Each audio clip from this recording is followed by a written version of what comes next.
Hi guys, this is About Andy and welcome back to my channel. Also welcome to the second episode of Geek Week News, where we'll be covering stories from comic books, we'll be covering stories from movies, games, TV shows, so anything that takes my fancy really. So let's jump straight in. The CW this week released a 2-minute advert for their upcoming Arrowverse Crossover, Crisis on Earth X. For anyone that doesn't know, Earth X is one of the Earths from the DC multiverse, where the Nazis actually won World War II. Now, I'm a massive fan of the Arrowverse, so this crossover is going to be extremely exciting for me.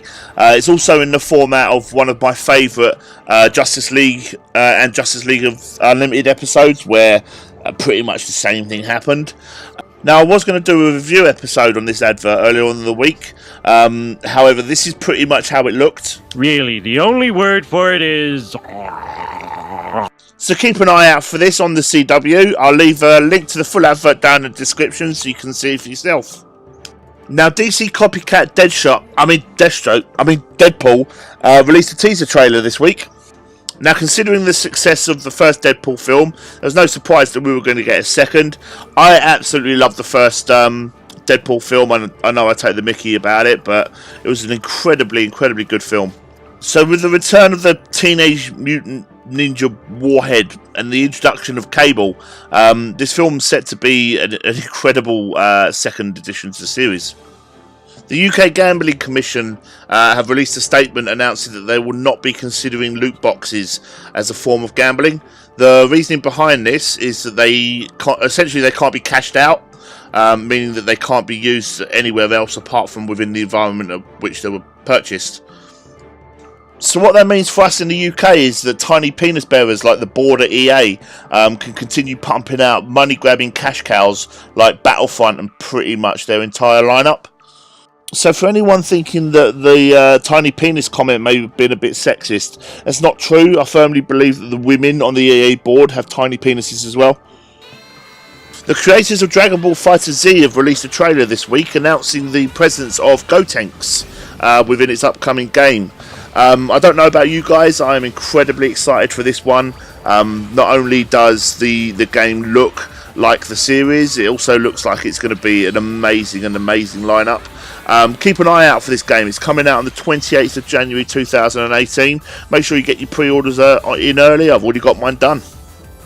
On the topic of Dragon Ball Z, the episode of Dragon Ball Super this week took a turn for the weird, with Super Androids 17 and 18 fighting a gigantic Stay Puft Marshmallow Woman with fairy wings.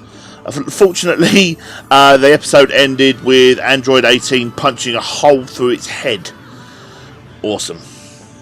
And for fans of Pokemon Go, you'll be pleased to hear that you have achieved your Pokemon Go Travel Challenge, which was pretty much to have collected 3 billion Pokemon within the past week. I mean, that's pretty impressive. 3 billion is almost half the population of the entire planet. And your reward for this amazing feat is that for 48 hours starting yesterday, meaning there's only 24 hours left, anywhere in the world you will be able to catch that well-loved and well-wanted Pokemon, Farfetch'd. I mean, I can't help but feel that another Pokemon would have been better. For example, any of the other regional Pokemon. And finally, down to some channel news. So first things first, I want to say a big thank you to my 33 subscribers. That means I am 1/3 of the way through to my goal before the end of the year, which is 100. So I've got a bit of good news, bad news situation going on with the Fortnite content that was going to come out this week. I mean, the bad news is that the PlayStation for some reason won't upload the Fortnite content that I recorded this week. Good news being is that it seems to want to upload new Fortnite content. So essentially I've lost the old content, but I will have new content coming out soon. More good news is that I have managed to order this week COD World of War 2. So I will be getting some gameplay out on that pretty soon. I've also, this week I'm going to be buying a couple of things like a mount for my camera. So I will be able to soon start getting the face camera sorted. And that's it for this week's episode of Geek Week News. If you have any comments, please feel free to leave them down below. If you have any news that's come up that I might have missed, by all means, also leave those down below. Don't forget to give the video a like. I got 5 likes last week that I was aiming for. I'd like to go for another 5 this week. And don't forget to subscribe to the channel. You can also press the little bell, which means you will get notifications whenever I post a video. Thanks a lot for watching, guys. Goodbye.